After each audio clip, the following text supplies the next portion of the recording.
Wanasiasa, hasa wanasiasa wa vyama vya upinzani, wamekuwa wakitumia wafuasi wao, wakitumia ushawishi wao kwa wafuasi wao kuwapeleka vile ambavyo wanaona wao inafaa.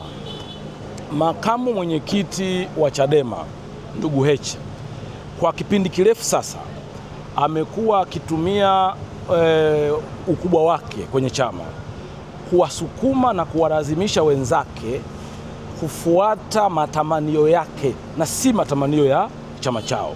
Kwa mfano, tunavyozungumza mimi na wewe, Heche ameshiriki majaribio kadhaa kuzuia jitihada zote zilizokuwa zinataka Tundu Lissu kwa mfano kesi yake ifike mwisho. Amezuia, na amezuia sio kwa sababu nyingine, amezuia kwa sababu kwa kuwa mahabusu Lissu, yeye huku anaendelea kujijenga, yeye huku anaendelea kutengeneza fedha, yeye huku anaendelea kutengeneza ushawishi. Sasa wanachadema na Watanzania wengine wanaopenda demokrasia lazima watafakari watu kama Heche kama ni sahihi kuendelea kulazimisha wenzao kubaki kwenye changamoto ili yeye aendelee kujinufaisha. Ninapozungumza mimi na wewe, Heche, Lema, Sugu hawazungumzi lugha moja. Kwa nini?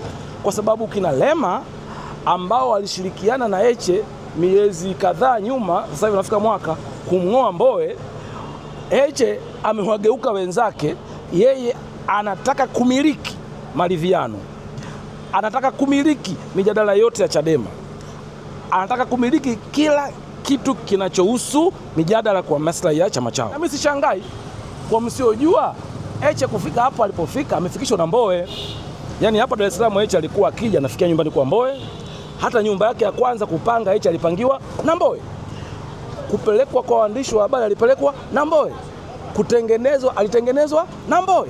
Hata hadithi inayosema mimi kukatwa ili awe makamu awe mwenyekiti wa vijana, nilikatwa na nani? Na Mbowe. Lakini Mbowe alimlipa nini?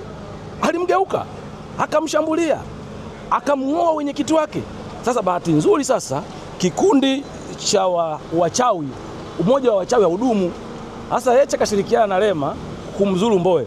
Leo Heche kamgeuka Lema, na juzi wenye vitu wa mikoa wa Chadema wamekaa, wamefanya mkutano wao kupitia mtandao na wameazimia mambo kadhaa. Moja kati ya walioazimia ni hili la kuto kukubaliana na Heche na wenzake kuendelea kuwatumia kama daraja. Kwa hivyo ukiniambia mimi nitoe mtazamo wangu, nitawaambia Watanzania hawa viongozi wa vyama vya siasa ni watu wa kuangalia kwa macho mawili. Kwa mfano mwingine, wewe unafahamu kwamba mwenyekiti wa Chadema Lissu, pamoja na kwamba ni mpinzani anapinga CCM kila siku, unafahamu kwamba mmoja kati ya watoto wake amezaa na mtoto wa kiongozi mkubwa wa CCM.